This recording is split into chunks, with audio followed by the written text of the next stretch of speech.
Hello வணக்கம். Welcome to Nellai AachiSamayal. அனைவருக்கும் இனிய தீபாவளி நல்வாழ்த்துக்கள். நான் இன்றைக்கி முதல்ல பாதுஷா ஸ்வீட்டோடு ஆரம்பிச்சிருக்கேன். நீங்களும் தீபாவளிக்கு உங்கள் வீட்டில் பாதுஷா பண்ணி பாருங்கள். பண்ணி பார்த்துட்டு எனக்கு எப்படி இருக்குங்கிறத கமெண்ட் பண்ணுங்கள், ஷேர் பண்ணுங்கள், லைக் பண்ணுங்கள், கண்டிப்பாக சப்ஸ்கிரைப் பண்ணுங்கள். வாங்க பாதுஷா எப்படி பண்ணுறதுங்கிறத பார்ப்போம். இப்போ நம்ம பாதுஷா பண்ண போகிறோம். பாதுஷா பண்ணுறதுக்கு என்னென்ன தேவைங்கிறத பார்ப்போம். நான் மைதா மாவு 2 கப் எடுத்து வச்சுருக்கிறேன். மைதா மாவு இதில் 2 கப்பு போட்டுக்கோங்க. உங்களுக்கு எவ்வளோ தேவையோ பண்ணிக்கலாம். 1 கப்புனா பண்ணிக்கோங்க, 2 கப்புனா 2 கப் எடுத்துக்கோங்க. நான் இன்னைக்கு 2 கப்பு எடுத்துருக்கிறேன். 2 கப்பு மைதா மாவு, 1/2 கப்பு நெய், கொஞ்சம் சோடா உப்பு, சமையல் சோடா உப்பு எடுத்துருக்கேன். கொஞ்சமாக இதை போட்டுக்கோங்க. இது அப்படி குழி பறிச்சுக்கிட்டு கொஞ்சமாக சோடா போட்டுக்கோங்க. நல்லா மெதுவாக இருக்கும். கொஞ்சமாக சோடா உப்பு போட்டுக்கிட்டோம். இதை இப்போ நம்ம கொஞ்சம் நெய்யை விட்டு இதில் நம்ம பிசைஞ்சு வச்சுக்கிடுவோம். சப்பாத்தி மாவோட கொஞ்சம் தளராக பிசைஞ்சுக்கணும். இதை நல்லா பெசரி விட்டுட்டு நல்லா ஒன்று போல் அந்த சோடாப்பு, இந்த நெய், இந்த மைதா மாவு எல்லாம் சேர்ந்து வர நெல்லி இப்படி நல்லா பிசைஞ்சுக்கோங்க. நமக்கு பார்த்தாலே தெரியும். அப்படி வேணும்னா திருப்பி நெய் விட்டுக்கலாம். இதில் நம்ம கொஞ்சம் கொஞ்சமாக தண்ணி விட்டு நம்ம பிசையணும். இப்படி உதிரி உதிரியாக பிசைஞ்சுக்கோங்க. சப்பாத்தி மாவு மாதிரி ரொம்ப இருத்தி பிசைய வேண்டாம். இது நெய் போதும். இதில் நம்ம நல்லா பிசறிட்டோம். இது நம்ம கொஞ்சம் கொஞ்சமாக தண்ணி ஊற்றி நம்ம பிசைஞ்சுக்கிடுவோம். இப்போ இது நெய் போதும். இது இப்போ நம்ம இப்படி பிடிச்சி பார்த்தோம்னா பிடிக்க வரணும். இப்படி பிடிச்சி பார்த்தோம்னா கொலக்கட்டை மாதிரி பிடிக்க வரணும். இப்படி உதுத்துட்டா உதுறணும். இந்த பக்கத்துக்கு வச்சுக்கோங்க. வச்சுட்டு நம்ம கொஞ்சம் கொஞ்சமாக தண்ணி விட்டு பிசையணும்.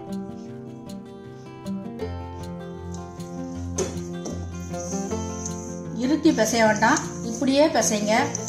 அப்பதான் லேயர் லேயரா வரும்.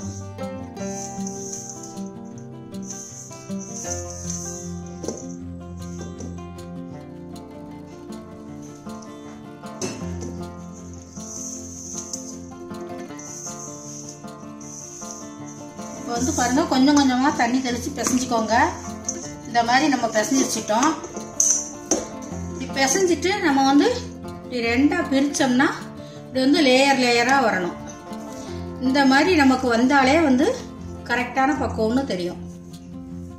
வருது பார்த்தீங்களா? அப்படி இது நம்ம ஒரு 1/2 மணி நேரம் ஊற வச்சுக்கிடுவோம். ஊற வச்சுட்டு அதுக்கப்புறம் பண்ணுவோம். இதை நம்ம நல்லா பிசைஞ்சு கொடுத்துட்டு கொஞ்சமா நெய்யை விட்டு மேலால தடவிட்டு ஒரு மூடி போட்டு மூடி வச்சிருவோம். அதுக்கப்புறம் ஒரு 1/2 மணி நேரம் ஊர்னதும் இதை பார்ப்போம். இப்போ நம்ம சுகர் சிரப்பை எடுத்துருவோம். அப்படின்னு இது சீனி பாக காய்ச்சிருவோம். இதுக்கு 2 கப்பு மைதா எடுத்துருக்கோம், 2 கப்பு சீனி. 2 கப் சீனியை போட்டுடுவோம். 2 கப் சீனியை போட்டுட்டு இதுக்கு 1 கப்புக்கு தண்ணி எடுத்து ஊத்திடலாம். இதுக்கு 1 கப்பு பொங்க நெல்லி தண்ணி ஊற்றிடுங்க. ஊற்றிட்டு நம்ம கிண்டிக்கிட்டே இருப்போம். இது 1 கம்பி பதம் வந்தால் போதும். நம்ம கையில் அப்படி எடுத்து பார்த்தா நூல் மாதிரி வந்தால் போதும். அந்த கம்பி பதத்துக்கு எடுத்துக்கலாம். இதை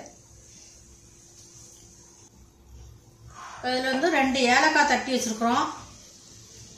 அந்த 2 ஏலக்காயை போட்டுருவோம். 2 ஏலக்காயை போட்டுட்டு கொஞ்சம் குங்குமப்பூ போட்டுருக்கோம். இதில் ஸ்டவ்வை கொஞ்சம் கம்மி பண்ணி வச்சுக்கலாம். பாருங்க, பொங்கி நுரைச்சிட்டு வருது.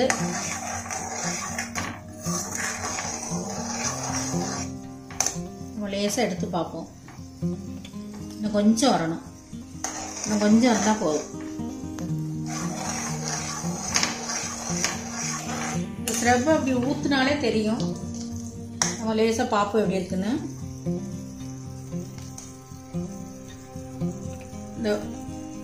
வந்துட்டு 1 நிமிஷம் இருந்தால் போதும், நம்ம இறக்கிடலாம். இதை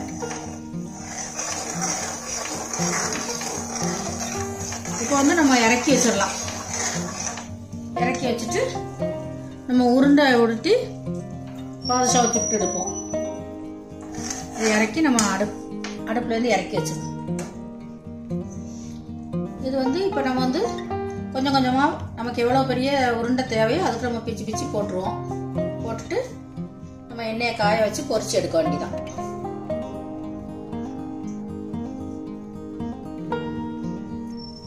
இதை போட்டு நல்லா உருட்டி எண்ணெயை தொட்டுட்டு நம்ம உருட்டி எடுப்போம். கையில கொஞ்சம் எண்ணெயை தடவிட்டு இதை நம்ம அப்படி இந்த உள்ளங்கையில வச்சு இப்படியே உருட்டுங்க. இப்படி நல்லா கொஞ்சம் உருட்டிட்டு எண்ணெயை தொட்டுட்டு உருட்டிட்டு இப்படி லேசா வச்சுட்டு இதுல ஒரு குழி மாதிரி பறிச்சிருங்க. நம்ம மெதுவடைக்கெல்லாம் குழி வச்ச மாதிரி இதை ஒரு குழி வச்சுட்டு இப்படி நம்ம வச்சிடலாம். லேசா குழி மாதிரி ஒரு பெருவரல வச்சு இப்படி அமைக்க வச்சா போதும். இதே மாதிரி நம்ம எல்லாத்தையுமே நல்லா உருட்டி நம்ம சைஸ் வந்து உங்களுக்கு சின்னதா வேணுமோ பெருசா வேணுமோ அதை நீங்க இஷ்டத்துக்கு உருட்டிக்கலாம். நான் இன்னைக்கு சின்ன சின்னதா தான் உருட்டுறேன். இப்படி நம்ம பெருவரல வச்சு அழுத்திட்டீங்கன்னா சரியா இருக்கும்.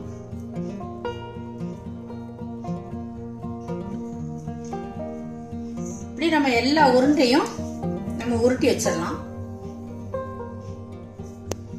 எண்ணெயை வந்து அடுப்பை சின்னதாக்கியே நீங்க காய வைங்க.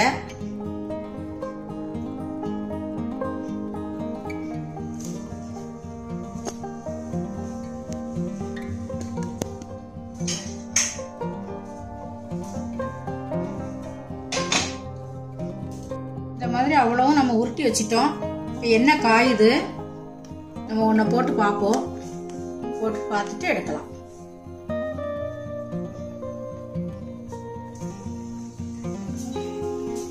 எண்ணெய் காஞ்சிட்டு நம்ம போட்டுட்டு சிம்ல வச்சிருவோம். அடுப்பை கொஞ்சம் கம்மி பண்ணிடுவோம். ஏன்னா இது வந்து நல்லா வேகணும்.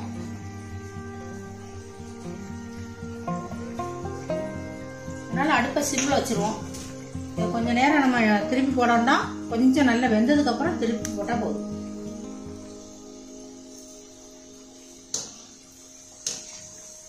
எப்படி எடுத்து விடுங்க, அடியில பிடிக்காம எடுத்து விட்டுட்டு கொஞ்சம் வெந்ததுக்கு அப்புறம் நம்ம திருப்பி போட்டா போதும். இப்போ ஒரு சைடு வெந்திருக்கு, நம்ம திருப்பி போடலாம். கொஞ்சம் திருப்பி போட்டு நல்லா ப்ரௌன் கலர்ல வரணுன்னே நம்ம வேக வச்சு எடுத்துக்கிட்டோம். தீயை வந்து சிம்லேயே வச்சுக்கோங்க, குறைச்சி வச்சுட்டு வேகட்டும். வெந்துட்டு நம்ம வந்து அப்படியே எடுத்துடலாம்.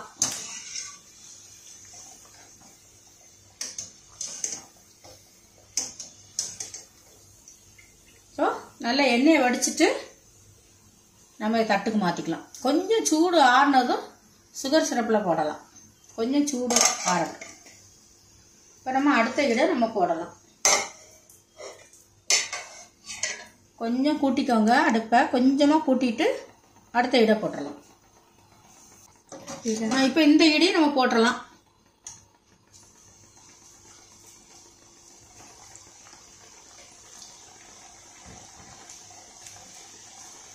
போட்டுட்டு ஸ்டவ்வை கொஞ்சம் கம்மி பண்ணிக்கோங்க.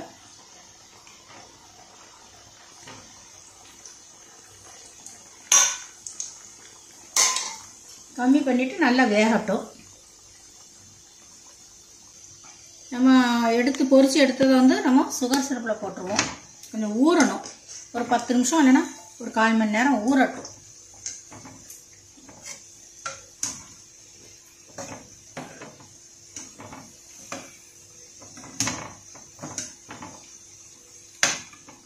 இதை வந்து இதில் போட்டுட்டு நல்லா ஒரு 1/4 மணி நேரம் ஊறினதும் எடுத்து வைங்க.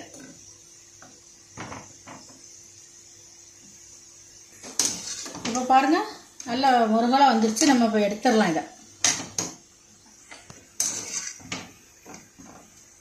இதையும் எடுத்துட்டு சுகர் சிரப்பில் போட்டு ஒரு 15 நிமிஷம் ஆகட்டும். அதுக்கப்புறம் நம்ம எடுத்துக்கலாம்.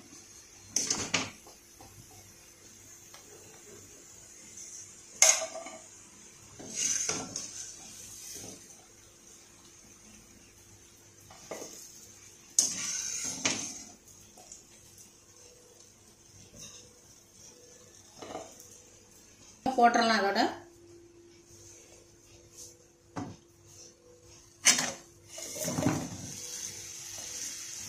இது நம்ம போட்டுட்டு நம்ம அப்படி எடுத்து விடுவோம்.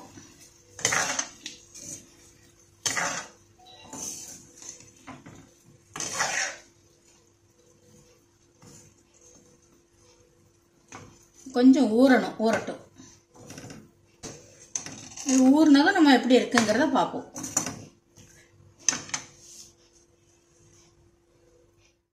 பாருங்க, நம்ம இப்போ பாதுஷா ரெடி ஆயிட்டு. நீங்களும் இந்த தீபாவளிக்கு வந்து உங்கள் வீட்டில் இதை மாதிரி பாதுஷா பண்ணி பாருங்கள். பண்ணி பார்த்துட்டு எனக்கு எப்படி இருக்குங்கிறத கமெண்ட் பண்ணுங்கள், ஷேர் பண்ணுங்கள், லைக் பண்ணுங்கள், கண்டிப்பாக சப்ஸ்கிரைப் பண்ணுங்கள். வாங்க, அடுத்த வீடியோவில் இன்னொரு ரெசிபியில் நான் உங்களை சந்திக்கிறேன். நன்றி, வணக்கம்.